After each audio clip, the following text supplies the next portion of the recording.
हासिल करने के लिए ये बीजेपी बिल लेकर के आई। ये वक्फ बोर्ड में जो जितनी जमीनें हैं ये तमाम दरगाहों की और इमाम बाड़ों की और मस्जिदों की जमीन है। इस पर इस सरकार की नीयत खराब है जो इस काले तरीके से ये जमीन को हथियाना चाह रही है। क्योंकि ये जमीनें वो है जो कब्रिस्तानों की है, इमाम बाड़ों की है, मस्जिदों की। ये आज की जमीन नहीं है, ये हजारों सालों से ये चलती चली आ रही है। ये आज कोई नई जमीन तो है नहीं, मगर इनकी नीयत अब इन जमीनों पर पड़ी है कि भाई इन पर कब्जा कर लिया जाए।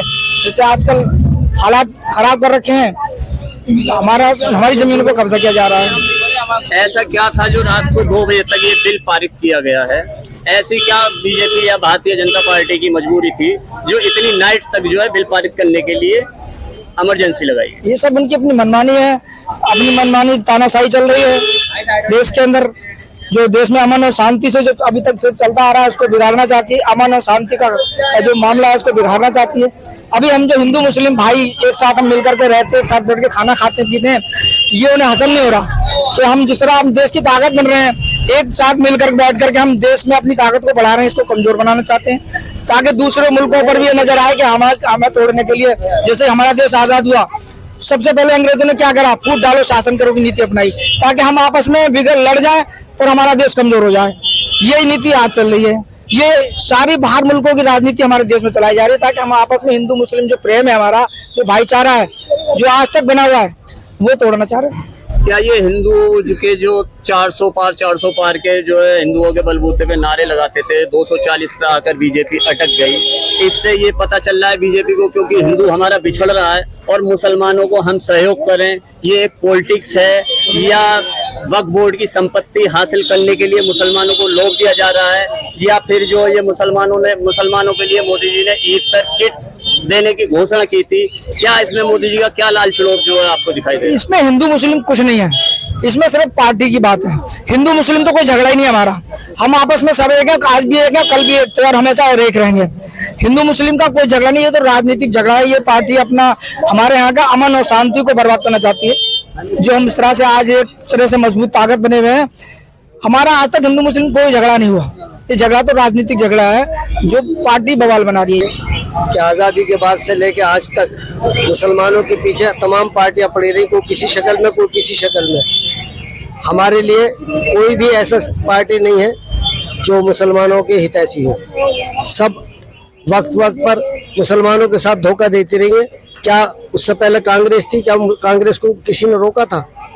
आज बीजेपी जो है ना पूरे तरीके से कभी मॉब लिंचिंग कर रही है, कभी मस्जिदों को पे नमाज लगाने पर पाबंदी है, अजान पर पाबंदी है।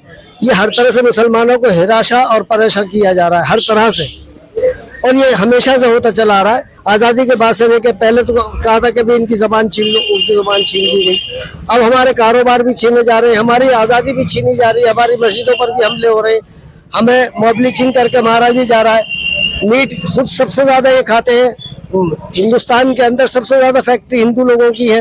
लेकिन अगर चिकन भी है तो उसे भी मार रहे हैं, अंडा है उस पर भी मार रहे हैं। देखा नहीं पहले किस तरह से फेंके गए यूपी के अंदर?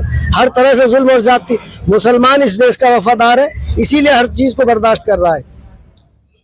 इस मुल्क का मुसलमान इस देश का वफादार है, इसलिए हर चीज को बर्दाश्त कर रहा है और वो किसी भी तरह का सर नहीं उठा रहा है। यहाँ तक कि हम हर तरह से बर्दाश्त कर रहे हैं कि यहाँ पर भाईचारा बना रहे और हमारे देश के अंदर अमन कायम रहे।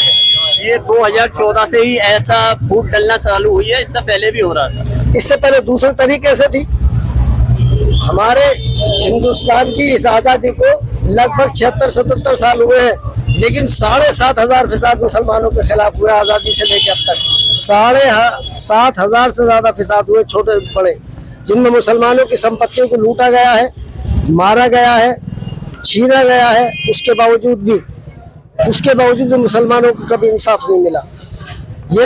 ये तो मुसलमानों के ऊपर जितना जो ज्यादा जुल्म कर सकता है उसको जो है ना अपना बड़ी से बड़ा ओहदा देंगे, जो ज्यादा से ज्यादा जुल्म करे।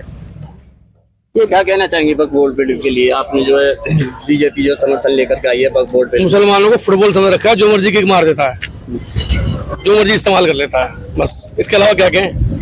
तो लोग सारी दुनिया समझदार है, सारा देश समझदार है, लोग समझदार हो चुके हैं, जागरूक हो चुके हैं। इस वक्फ बोर्ड से किसका फायदा, किसका नुकसान?